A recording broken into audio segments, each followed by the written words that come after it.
रखडलेले आहेत, झोपडपट्टी पुनर्वसनाचे प्रकल्प रखडलेले आहेत. तिथे म्हाडासारखी जिथे आपण BDDची डेव्हलपमेंट केलेली आहे तसं कॉन्ट्रॅक्टर नेमून सरकारने विकास करावा ही आमची पहिली मागणी होती. आणि दुसरी मागणी ही होती की बहुमजली जे झोपडपट्टे झालेले आहेत, अनेक ठिकाणी ग्राउंड+1 ग्राउंड+2 अशा झालेल्या आहेत, त्यांना देखील पात्रते यादीत घ्यावं, त्यांना पात्र करून त्यांना लिगलाइज करून त्यांना देखील ही जी घरं आहेत ती देण्यात यावी. मी आज मिंदे सरकारला, आज खोके सरकारला चॅलेंज करत आहे, हिम्मत असेल तर आज शेवटच्या दिवशी मुंबईसाठी आमच्यासाठी आमची मागणी जी आहे ती मान्य करा आणि बहुमजली SRA जे आहे ते देखील तुम्ही मान्य करा, कारण ही मुंबईची गरज आहे. आज आहे खोके सरकारचा शेवटचा जे दिवस आहे तो आहे.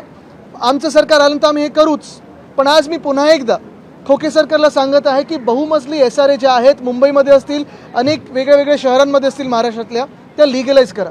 विधिमंडळाचं पावसाळी अधिवेशनात आज शेवटचा दिवस आहे, मात्र पायऱ्यावर ठाकरे गटाचे खासदार संजय राऊत यांनी मंत्री चंद्रकांत पाटील यांना असा संवाद साधला की आपण परत एकत्र यायला पाहिजे. कसं पाहता? मला वाटतं आज जो आता महत्त्वाचा जो प्रश्न मांडलेला मी त्याच्यावर आपण बोलूया. मतदान सुरू आहे, विधान परिषद मतदान सुरू आहे. गणपत गायकवाड यांनी मतदान करून यासाठी पहिलं ह्या SRAच्या विषयावर काही प्रश्न असतील तर विचारा. गोरेगाव लिंक रोड संदर्भातलं भूमिपूजन केलेलं होतं आणि त्याचं पण आता हे होतं, तर त्याचं कसं बघता? मला आता गंमत अशी झालेली आहे की 2022च्या आपण मार्चमध्ये मला वाटतं मी ट्विट पण असं फोटो केलेला आहे. गोरेगाव मुलुंड लिंक रोड 21ला पण आम्ही एका बाजूचं भूमिपूजन ग्राउंड+1 है, ग्राउंड+2 SRA है, उनको भी रेगुलराइज किया जाए, ये मेरी मांग है.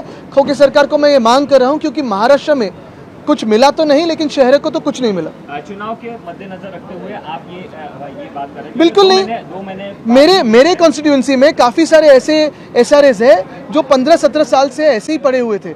हमारे जब कार्यकाल में अगर आपने देखा होगा तो काफ़ी सारे SRA में काम शुरुआत हुई. जो छोटे मोटे विषय रहते हैं जहां सरकार ने लोगों को साथ में लेके काम आगे लेना चाहिए, वैसे कुछ नहीं हो रहा है, ना रोड्स का, ना इंफ्रास्ट्रक्चर का, ना कुछ.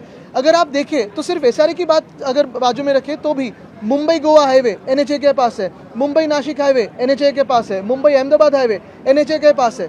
कहाँ काम हो रहे हैं? जो अब भी काम हुए हैं, कॉन्क्रीटाइजेशन हुआ है, वहाँ भी बड़े बड़े गड्ढे हैं. मुंबई नागपुर हाईवे पिछले साल जिसका अनावरण हुआ, जिसका इनॉग्रेशन हुआ, वो भी तो खराब हालत में है. तो ये जो लूट का काम चल रहा है वो रुकना चाहिए.